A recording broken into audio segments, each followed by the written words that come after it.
Hello guys, so let me position my mic. Welcome to a little tips and tricks about Rise of the Ronin. So for some guys who are not familiar with Team Ninja, as I am not familiar with their games at all, this game is kind of like an Elden Ring set in Japan with some extra combat mechanics. So it's not really Elden Ring as in the story, but it's basically just the same style of Elden Ring. So the first tip is to be very careful with how you maintain your horse. See, in most games it's more smooth, right? But in this game the horses are robotic. They won't respond to your joystick movements very well. And sometimes in certain circumstances this can really hinder your movement. So like for example, if you're weaving through very tight space, especially in the city, then yeah, see, you're going to be stuck like this because your horse automatically sort of stops moving when he, goes towards something. And this happens for a long time, you can't really get out of it, so I would be very advising of you to, learn how to use a horse well, and if you do use it well, it can be a great enemy, or it can just absolutely make you suck balls. So, yeah.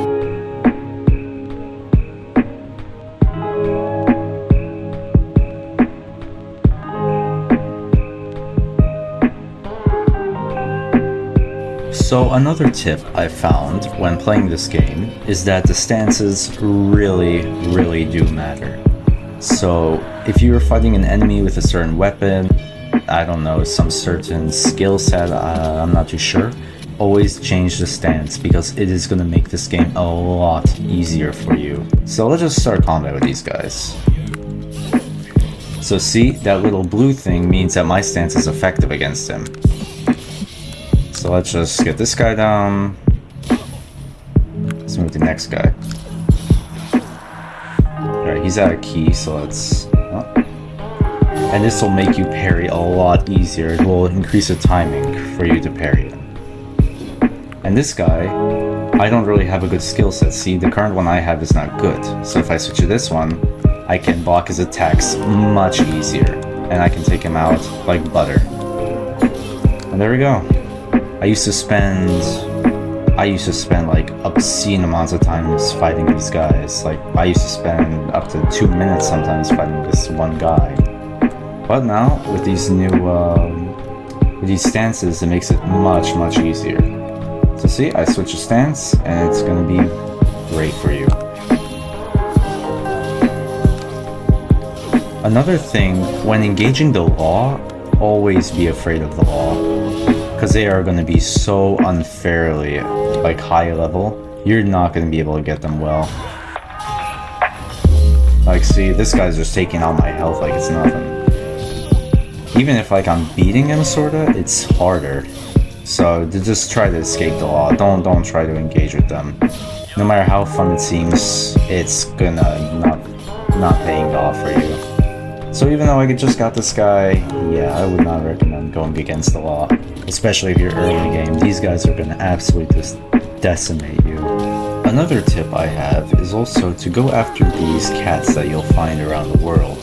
Because in return, you can take them to a lady back at the Pleasure District, and, oh, see, I'm kinda getting detected by one, but if you get these cats, she will give you some very nice weapons. Now, if at my level they're not really that good, because I guess the game expects you to do it early, but honestly, they're pretty good if you get all the cats. You can get them with silver coins too, which are pretty easy to obtain, all things considered. But if you do get these cats, like I'm about to do right now, then you just pet them for a little, and they get sent on their way. And they'll add to the total amount of cats you find, and well, you can always just go back to the lady to get more. She will be located in the Pleasure District and has this unique icon for her. So you'll just go to her. She'll always be over here right as you enter from the Veiled Edge banner. Then she will start giving you some rewards. So see, they are all safe and well. So after 6 cats found, you can get the skill book, so that you can earn a charm point. You can get a gesture, treatise on charm, again, a healing elixir, but I would not count on her to give you any good stuff, because honestly what she has is not the best. Like if we go down, it's only maybe 13, but by the time you collect 38 cats, you're already gonna have much better armor than this. So overall, I don't really think it's worth the effort. You know, it just doesn't really seem worth it. However, you can get some cool gestures, so if you're into role-playing, yeah, I wouldn't be against it, but even the weapons she have are way below standard of what you already can get at this level. But if it's early game and you really want to collect cats, well, go out and go for it, honestly. So another thing you can do is also do the bonding quests. They will always have these quests that are marked with this icon. So, and you can do missions for them, increase your bond level with them, and they can give you nice rewards. Honestly, I feel like some of the rewards they give you are better than what you'll find in the main story, so don't neglect these. Some of them are way too criminally easy, so like this one's meant for level 9 only. I could complete this and get some nice gear.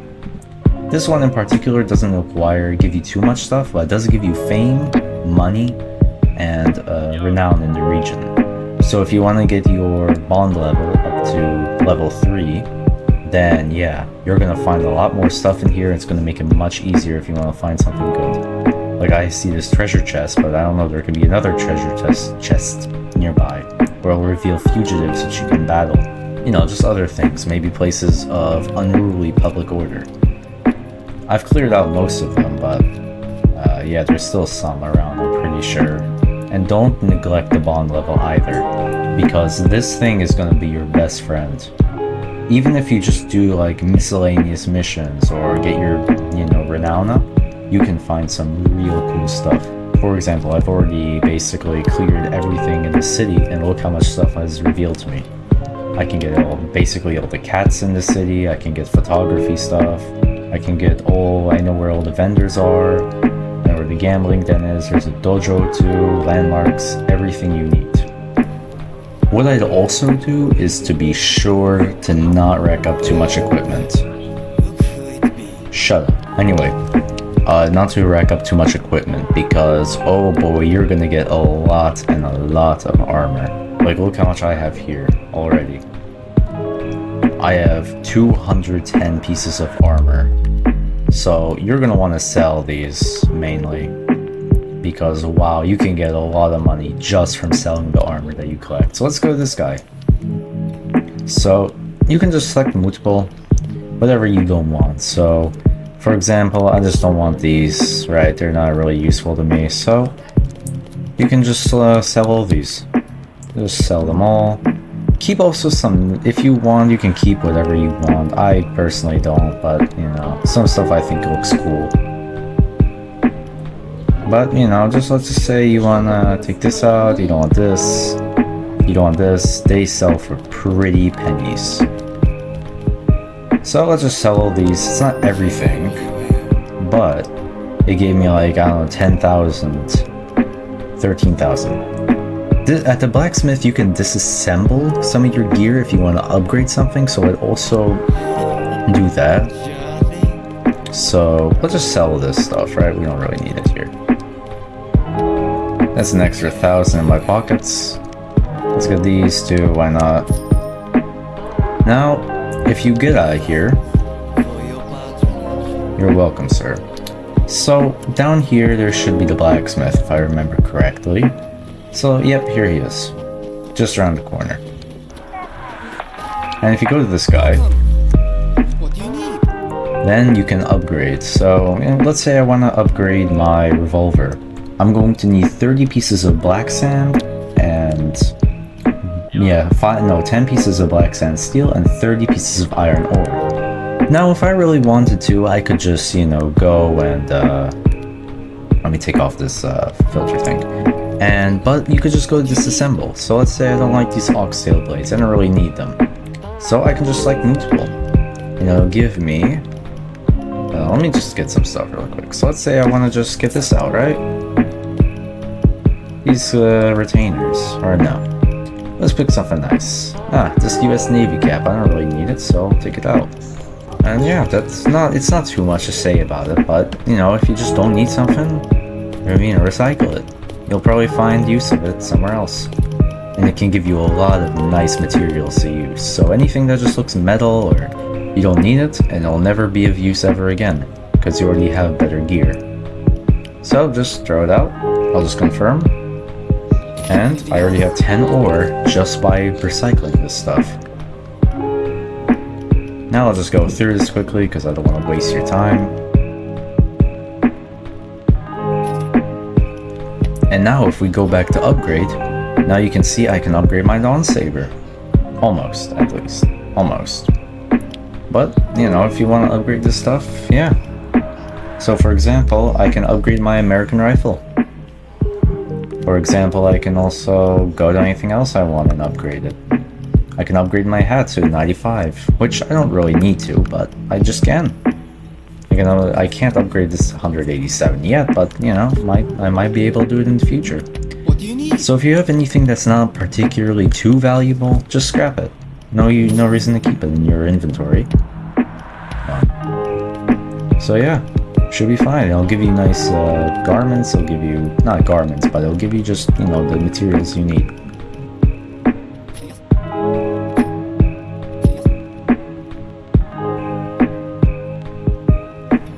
And also make sure to pick something that's actually going to be worth upgrading. Like for example, let's say I want to upgrade my rifle. This is a very substantial upgrade to my rifle. It's going to add 5 extra damage, which also will be part of the double damage in the headshots you get. Or if you want to upgrade your footwear, it's not really going to be that useful because if you spend all this money and resources upgrading it, then you're just going to find a better footwear sometime in the future and then just have wasted 2,860 money and a bunch of resources that you could have just used somewhere else. Same thing with these gauntlets, only 2 extra upgrade. It doesn't really do too much. Or I could upgrade my armor and that could be an extra 5. So, you know, think about it. Think about what actually matters. Would you rather upgrade, you know, would you rather upgrade for no reason, or would you rather have a reason to upgrade? Now you could also just purchase you could also purchase materials. God, they are expensive. Like for example, if I purchase 5 black sand steel, that's already 1,800, which is a ton of money, all things considered. But might as well buy it if you have the money, but otherwise it's kind of useless. And I'm just gonna go ahead and yeah. So once you upgrade all your stuff, should be fine.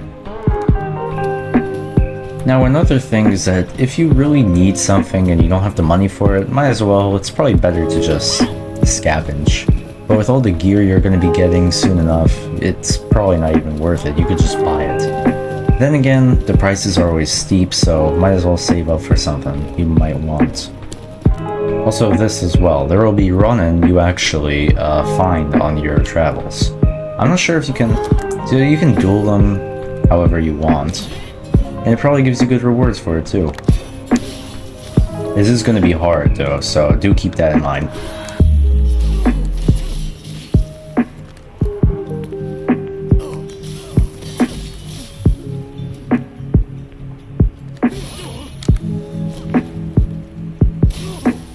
And nicely done.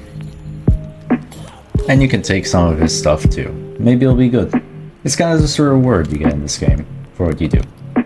So even though you just kind of murdered an innocent Ronin, well, you never know. There will also be random encounters on your journeys, like the one I find here. You never know what it can be, so always be watchful. So, and they will lead you somewhere. Make note that also when you run, the guy will also run with you. We'll get to these dogs later if I find one. Another thing also, this might seem a little weird, but if you want to fall from a height, just use your horse. You won't take any fall damage and your horse will be perfectly fine. So here we are at the camp. Now, Usually you'd think like, oh, so many enemies to fight. Man, how am I gonna take them all down? Well, not to worry, because you can literally just shoot them. Like, quite literally. If I just see this guy, you can just shoot him and nobody will basically see you. Look, see? And nobody will even know where you are, basically. Especially from this distance. Look. Already 2 enemies taken down, and it only cost us our rifle. Also, always remember to loot the corpses, because... oh boy, you're gonna get some good stuff out of them a lot of times. All the gear that I have is actually from these camps, I'm pretty sure. Well, most of it anyhow. And... he's dead. But somehow he saw us, so you know. The AI can be dumb or the AI can be good. It all depending on how it really feels on that particular day. Now dogs, there is actually no style of combat that's particularly good for dogs only. Well, as you can see, the AI is not the smartest, because this guy was just inside of here the entire time while we were fighting, so...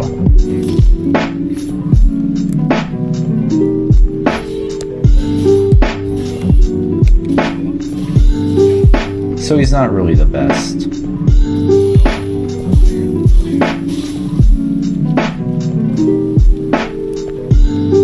And also these guys. We saw this guy on the road before while we were helping that guy other during the random encounter. If you pet these guys, they will actually give you silver coins. So once I pet this guy, and I have extra karma now, and also, as you guessed it, silver coin. And these silver coins can be used to buy stuff from that lady at the cat thing. So yeah, it's also good, don't neglect that. And now that we're level 2, we have even more stuff. We can get to shrines, we can go to different landmarks.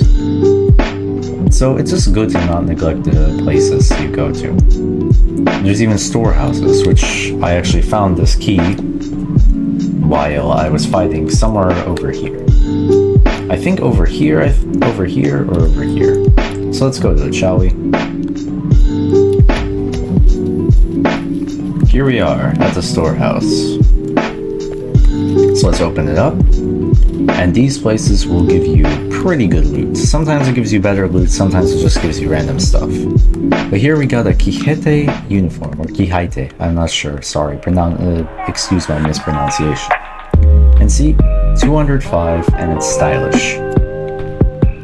So, yeah, the hat isn't as good, but it's stylish anyway.